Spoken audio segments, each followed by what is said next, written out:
Assalamualaikum, selamat datang di channel Yulia Listiari. Di video kali ini kita akan membuat kari pap pusing-pusing.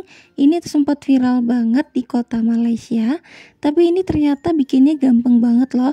Juga rasanya enak banget, tekstur kulitnya itu renyah dan berlayer. Pokoknya ini recommended kalau buat ide jualan atau bisa buat isian snack box. Langsung aja kita ke cara membuat. Langkah pertama, kita siapkan bahan A-nya terlebih dahulu. Masukkan tepung terigu sebanyak 300 gram, setengah sendok teh garam, 2 sendok makan gula pasir atau gula halus yang di blender, kemudian tambahkan 80 ml minyak goreng, tambahkan air sebanyak 120 ml. Untuk air ini bisa disesuaikan, kemudian ini kita aduk sampai tercampur rata. Setelah tercampur rata dan bisa digumpal seperti ini kita akan tutup dengan plastik wrap atau bisa menggunakan plastik apa aja, simpan di chiller. Selanjutnya kita siapkan bahan B-nya, masukkan tepung terigu sebanyak 130 gram dan juga margarin putih ini sebanyak 80 gram. Kemudian ini kita aduk sampai tercampur rata dan sampai bisa menggumpal seperti ini. Kalau udah ini kita tutup dengan plastik wrap dan jangan lupa disimpan di chiller sebentar aja sambil menunggu membuat isiannya. Di sini aku membuat isiannya. Untuk bahan utamanya di sini aku pakai kari instan. Ini aku pakai setengah bungkus aja. Selanjutnya tambahkan 1 batang daun bawang.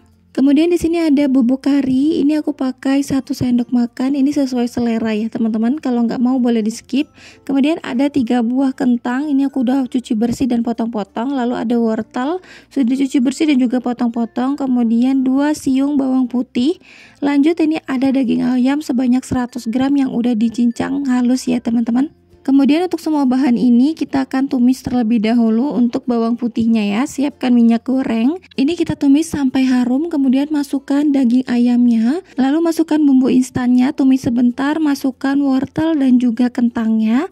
Kemudian ini ditumis sebentar sampai tercampur rata bumbunya. Kalau udah, ini akan masukkan air sedikit supaya kentang dan wortelnya ini bisa empuk ya. Masukkan juga bumbu seasoningnya. Kemudian ini kita tumis sebentar sampai mendidih. Kalau udah mendidih masukkan daun bawangnya. Ini ditumis sampai menyusut dan juga matang. Kalau udah disisihkan. Sekarang adonannya akan kita bagi-bagi. Di sini untuk satu adonan aku bagi menjadi 8 bagian. Dipotong-potong aja, nggak perlu ditimbang. Dan di sini kalau teman-teman mau timbang juga boleh. Kalau mau dibagi-bagi seperti ini juga boleh ya. Nah, kalau udah dibagi menjadi 8 bagian, di sini aku bulatkan aja sampai benar-benar bagiannya halus. Lakukan semua ini sampai semuanya habis. Sambil menunggu untuk adonannya ini akan aku tutup dulu menggunakan plastik supaya bagian atasnya tuh tidak kering. Dan untuk yang bagian B-nya, ini akan aku bagi-bagi juga sama menjadi 8 bagian. Lanjut ini kita bulatkan aja sampai mulus seperti ini. Kalau udah ini akan kita susun di sampingnya seperti ini. Dan kemudian untuk yang bahan A ini akan kita gilas dulu dan bagian yang jeleknya kita taruh di bagian atas. Lalu digilas sampai benar-benar bagian pinggir-pinggirannya itu tipis. Jadi tengahnya itu nggak perlu lagi digilas ya teman-teman. Nah kalau udah ini masukkan aja untuk bahan B nya. Lalu dirapatkan dan dirapikan seperti ini. Kemudian gilas kembali. Ini kita gilas sampai benar-benar tipis dan memanjang. Setelah sudah tipis dan memanjang kemudian kita akan gulung dari bagian samping sampai ke ujung, lalu ditekan-tekan seperti ini, dipipihkan dulu menggunakan tangan, lalu lanjut menggunakan rolling pin, dipipihkan sampai benar-benar tipis, lanjut digulung dari bagian atas, digulung sampai habis. Kalau udah ini dirapatkan aja di bagian ujungnya. Nah, kalau udah seperti ini, teman-teman bisa langsung potong gunakan pisau yang tajam. Di sini aku potong ke bagian tengahnya ya, teman-teman. Nah, ini teman-teman bisa lihat berlayer ya. Dan lanjut aja, ini akan aku ulangi sampai teman-teman bisa dan menyimaknya ya.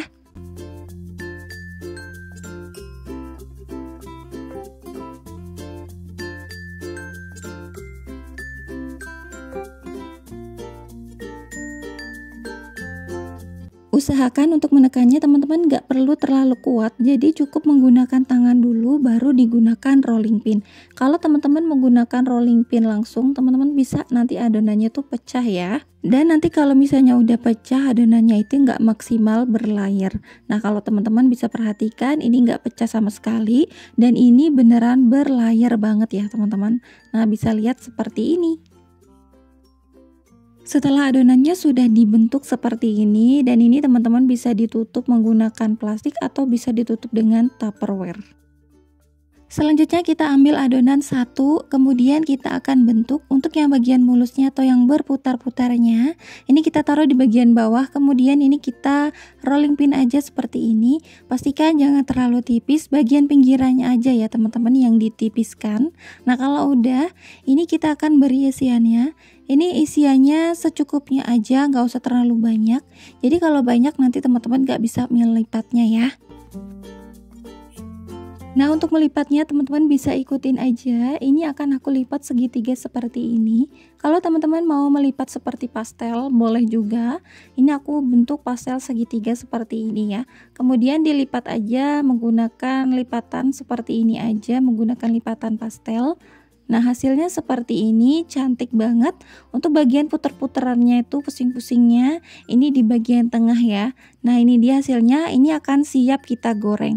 Panaskan minyak yang panas, kemudian ini akan kita goreng. Untuk menggorengnya hati-hati dan pelan-pelan ya teman-teman. Takutnya nanti bentuknya itu tidak sesuai atau bisa hancur ya.